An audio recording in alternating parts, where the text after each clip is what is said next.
L'histoire de Kibuka Rodrick Arnaud.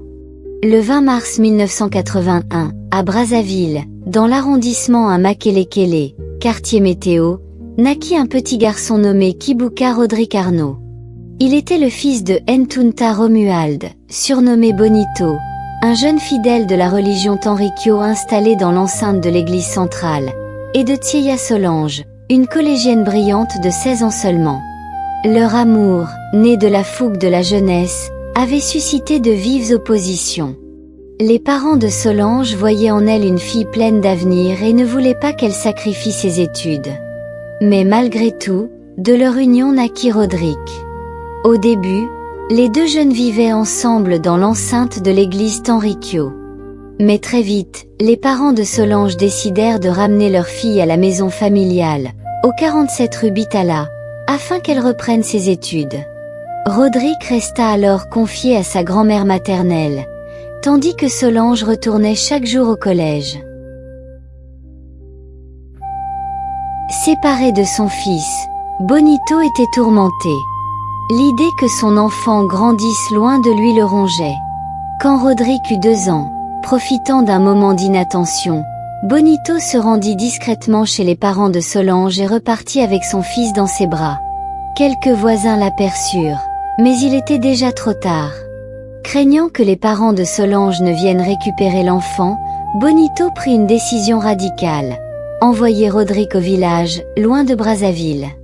L'enfant fut confié à Nsikatala Colette, son arrière-grand-mère paternelle, à Massambo Lubaki, dans le quartier Mikizu.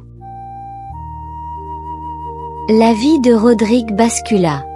Il fut élevé par cette vieille femme déjà âgée de plus de 80 ans, mais d'un courage et d'un amour immense. Fatiguée par les ans, elle trouva malgré tout la force de nourrir, vêtir et protéger son arrière-petit-fils. Quant à Bonito, il disparut presque totalement. Il ne revenait au village qu'1 ou 2 fois par an. Pire encore, lorsqu'il croisait Solange à Brazzaville, il lui mentait sans honte, affirmant que l'enfant se trouvait à Pointe-Noire chez ses frères et qu'il se portait bien. L'éducation de Rodrick fut une bataille collective. Les voisins du village organisaient des collectes pour lui acheter des cahiers, des uniformes scolaires et lui permettre d'aller à l'école. Parfois, les frères de Bonito, en visite depuis Pointe-Noire, apportaient quelques vêtements et provisions. De ses 2 à 13 ans, Rodrick ne revit jamais sa mère. Dans le village, les enfants se moquaient de lui. Ils disaient qu'il avait une maman trop vieille, car à chaque fois qu'on lui demandait sa mère, il ne pouvait montrer que son arrière-grand-mère. Même à l'école, lors des réunions de parents, c'était toujours la vieille maman Colette qui représentait Rodrick.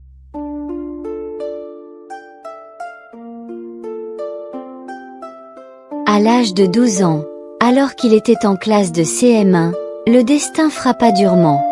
Maman Colette, son pilier, décéda après une longue maladie. Rodrick pleura sans fin, inconsolable. Pour lui, le monde s'écroulait. La seule personne qui lui donnait de l'amour venait de disparaître. L'enterrement fut sobre. Ni son père, ni un autre proche ne s'était présenté ce jour-là. Ce n'est que plusieurs semaines plus tard que Bonito arriva enfin au village.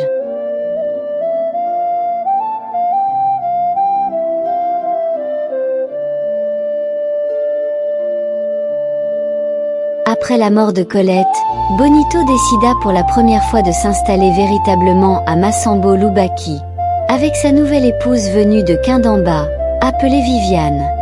Mais la vie de Rodrick se transforma en calvaire. Viviane ne cachait pas son mépris pour l'enfant, qu'elle traitait comme le fils d'une rivale. Elle l'obligeait à travailler dur, à soulever des charges lourdes, à accomplir des corvées dépassant son âge. Même les villageois désapprouvaient son comportement.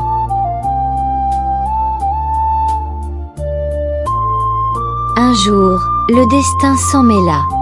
Une femme du village, Maman Mado, rencontra par hasard Solange à Brazzaville. Elle lui raconta toute la vérité, les souffrances de son fils, sa vie misérable au village, ses habits déchirés, son état de santé fragile. Sans perdre de temps, Solange se rendit à Massambo avec son frère Kevin. En arrivant, elle s'approcha de Roderick et lui dit avec émotion: « Je suis ta maman. » Mais Roderick, le regard froid et les yeux pleins de larmes, répondit: « Non, ma mère est déjà morte. » Il faisait allusion à son arrière-grand-mère, maman Colette, la seule qu'il avait connue et aimée comme une mère. Solange s'effondra en larmes. Son frère Kevin tenta de la réconforter, tandis que Bonito, présent mais silencieux, ne trouvait aucun mot pour justifier ces années de mensonges. La honte pesait sur lui.